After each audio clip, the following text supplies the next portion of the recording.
Hi, it's Matt here at Engadget. Today we're playing with the PlayStation Vita, Sony's second generation portable games console. Largely, the form factor is pretty similar to its predecessor. In fact, it weighs and measures in thickness-wise very similar to the first PlayStation Portable, although both the Go and the Series 3000 are slightly thinner and lighter. The first thing I wanted to talk about is that OLED screen. It's a 5-inch screen that does 960 by 544 resolution, and it's very nice, very sharp, and those viewing angles, as you can see, are superb. Controllers have also been retweaked. They've now been shrunk on the Vita, both the D-pad and the PlayStation buttons on the other side. On the left side, you'll find the D-pad is now all connected together, while underneath you'll have one of the analog sticks and the PlayStation Home button that'll transport you out of games and other apps back to the home screen. In use, both the D-pad and the analog stick are both very comfortable. It's just the right size of small. If it was any smaller, we might have had troubles putting in some precise inputs for games like Marvel vs. Capcom.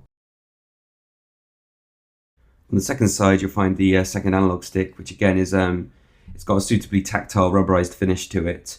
And above that, you'll find the typical PlayStation medley of buttons and the front-facing camera. There's actually two cameras on the device. Likewise, there's two touch panels, one of which is on the OLED screen. The buttons are suitably clicky and responsive. Likewise, the two shoulder buttons. Taking a tour of the rest of the hardware, it just about sneaks under 90mm thick. Sure, it's not as pocket-friendly as the smartphones we've seen in 2011, but then neither was the PSP. On the base edge, you'll find the headphone and mic socket nestled between the power port and the memory card slot. Sony have created their own Vita flash memory for these handhelds, so it looks like you'll be buying another flash card.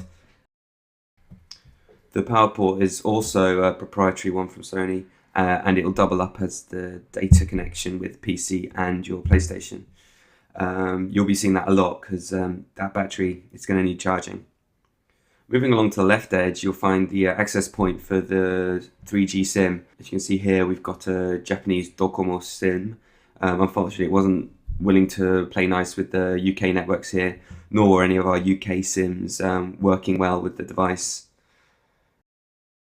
On the top edge, you'll find access to both the PlayStation Vita game card slots, which are quite fiddly, to be honest. It's a bit of a shame they're not a bit more sturdy. And then on the right of the PlayStation Vita slot is a mysterious port that we haven't actually yet been told what it's going to be for, given that Sony said that video output wouldn't be possible on the PlayStation Vita.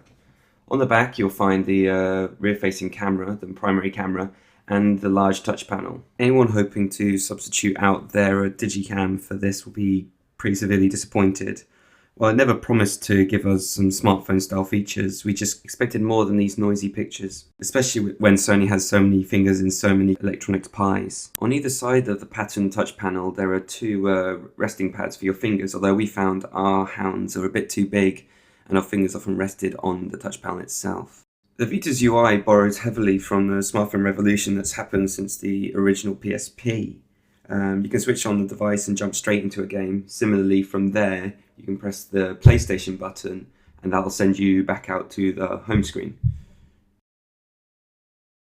This takes you to a live screen of the game you're playing, and then you can flick with the capacitive touchscreen between apps and back to your main primary page, which shows all the icons. Again, this is quite similar to a lot of smartphone UIs we have. You can hold onto an icon to both move and remove it from the screen. There's also a notification menu in the top right corner, which will show you your achievements in games, and any other notifications like the GPS-based social network Near. Near itself is a pretty interesting feature, although the current dearth of Vitas around anywhere outside of Japan means we're probably not getting the most out of it just yet. It'll use the built-in GPS found in the 3G Wi-Fi model to monitor where you are and pick up other Vita users around you. You can share your thoughts on games, and yeah, it's that kind of thing. Welcome Park serves as a gentle introduction as to what your Vita can do. There's a few throwaway games and features here, although like the web browser, you'll find you won't be able to run it alongside any concurrently running games. So despite those high-tech innards, there are still some limits. Pressing on the PlayStation button twice will take you to a tabbed view, which allows you to jump straight into any other apps or features you currently have running. We thought that the capacitive touchscreen would mean the PlayStation Vita's web browser would be pretty good, but in reality it's pretty slow. Browsing around Engadget left a lot to be desired, despite the ability to do pinch to zoom and scrolling like you've been able to on most smartphones nowadays. It's pretty underwhelming stuff. The Vita is available now in Asia with a planned release for February 2012 in both the US and Europe, priced at around $300. Check out the full review at engadget.com. Thanks very much.